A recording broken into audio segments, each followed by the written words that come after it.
Oh, the internet is a great thing.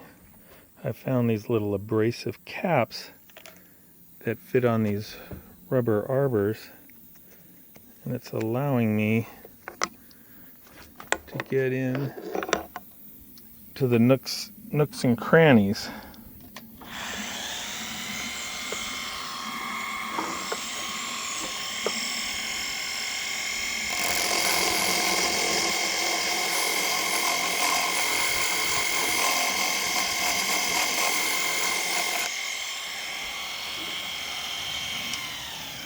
Long, tedious process.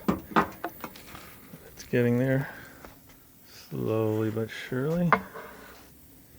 Less than halfway done.